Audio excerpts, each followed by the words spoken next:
as we continue to celebrate the culture and the legends who help inspire it, this brother is a hefty part of keeping our legacy alive. Please welcome the chairman of the Living Legends Foundation, Dr. or rather Mr. David C. Linton. Thank you, Tammy. Good evening, family. Good evening and welcome to the 2023 Living Legends Foundation's annual award gala. If this is your first time with us, we say thank you and welcome you for checking us out. And if you're returning, we welcome you back home. So much has happened since the last time we gathered. We lost some members, we gained some members. But through it all, I'd like to state, if this was a State of the Union, I'd like to say the state of the Living Legends Foundation is strong. Since 1991,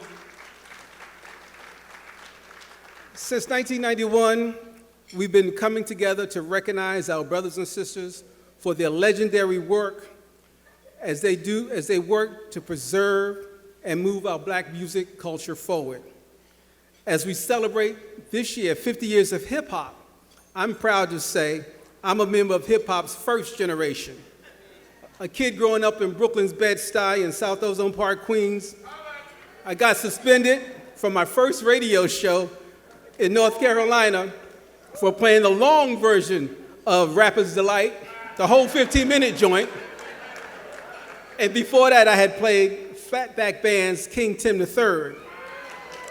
My GM came in and said, "What is that noise you're putting on the radio? That is not music." And then as a record executive, I had the opportunity to promote and market some of the biggest names in the game. So tonight, we celebrate the men and women who fought to give what was then a new sound, this new aspect of Black music, a chance to flourish against the status quo of the day. I'm proud that the Living Legends Foundation continues to help our brothers and sisters when they have financial hardships and their presence, when they have hard times. And we continue to be a blessing to those people by paying medical bills, helping them escape eviction.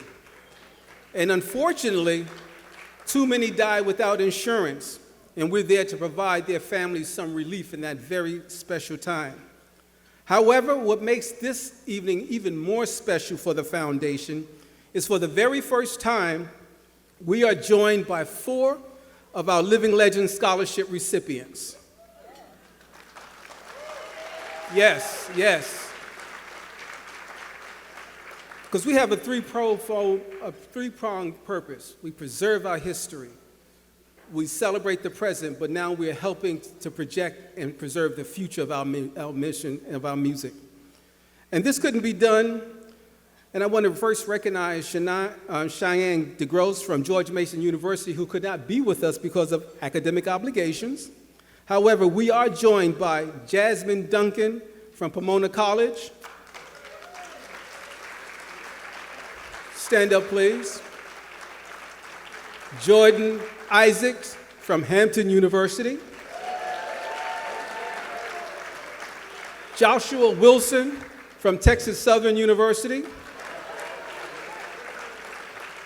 And Maximilian Sherrod from Yale. Now, Max had the opportunity this summer to intern for Sony Music Publishing in New York this past summer and got a chance to meet our board member, Sony Music Publishing CEO, John Platt. Thank you for making that happen. So you see, the foundation is not only about recognizing our history, as I said, but helping to nurture our future, Black executives. I want to thank Brooklyn's Emmanuel Baptist Church and Kevin Harewood and our Vice President Jacqueline Reinhardt, one of our honorees, for the grant that allowed us to bring those scholars here for the first time, and we'll be seeing them more. I also want to thank our scholarship committee co-chairs, Shannon Henderson and Azim Rashid, who co-chaired our scholarship campaign committee with other members of our board. This night is not without a bit of sadness, though, as we lost our president, Varnell Johnson, who was my right hand and a strong proponent for our scholarship program and the foundation since its inception. He was there when Ray Harris first reached out. He was one of those people who answered that call. And so we're going to miss him. He and I used to joke that if we don't do anything else, the Linton Johnson era of leadership of the organization would have presented a scholarship program. And so we did it, Varnell, we did it. Then we lost our former honoree and a man who has touched everyone in this room directly or indirectly. And I'm talking about our godfather, Clarence Avant. Clarence was more than the black godfather. He was the conscience of the industry, making sure that black music, black artists, and black executives had an opportunity and parity where it counts. In the boardrooms, at a seat at the table, and as he always liked to say, got to make sure the numbers are right. So both of these gentlemen will be sorely missed, and we'll be recognizing them a little later in the program. I want to thank our dinner chairs, two radio legends, Philadelphia's Lady B and New York's Skip Dillard. And of course, our first-time host, Tammy Mack, DJ Battlecat, back on the ones and twos. And last but not least, our board of directors, advisory board members, and the officers of the foundation, who, if nothing else, they have to put up with me. So if you are here, please stand to be recognized, the members of the board, advisory board.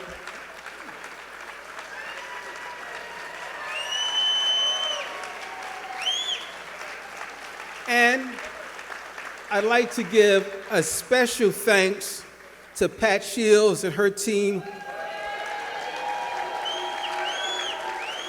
who worked tirelessly to get this evening together.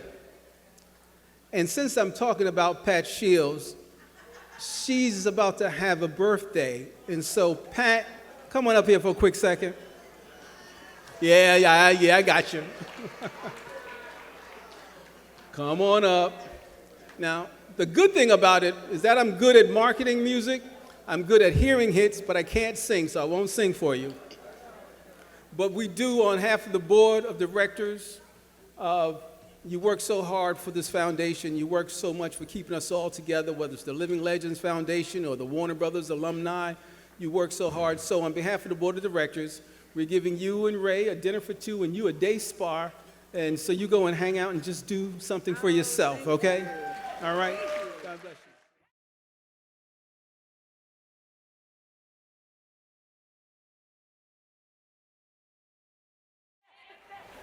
And I made a mistake about Joshua. He didn't go to TSU. He went to USC. All right? He's one of those Trojans. And then there are some of our honorees for tonight. You know, tonight we have a great lineup of honorees, and they represent the best of what's good about our business. They are our colleagues, some of my former co-workers like Rhino Leidenauer, Jackie Reinhardt, and Shanti Das. Together we all made history. Then there are those who I've admired and you've admired from afar, like Nelson George, and friends like Tracy Jordan, Ed Lover, Rocky doing great work with the foundation, and my man Vernon Brown, who helped me and others understand what real opportunities about when you get those opportunities, how to preserve your future. So, and then there's Walt Baby Love. I still remember the first time I heard Walt Baby Love on WNBC. That's the pop station, top 40 station in New York City. And then he landed at WBLS with my man Frankie Crocker. And so I would have never imagined that as a kid listening to him on the radio, that I would be a part of an organization that would represent, and we also became friends, church members, and of course that we would be giving him the Ray Harris Lifetime Achievement Award. So tonight, we will see what Black excellence is all about tonight. We celebrate not just our honorees, but all of you in this room who help the foundation do the work we do 365 days of the year. Enjoy the night. Thank you.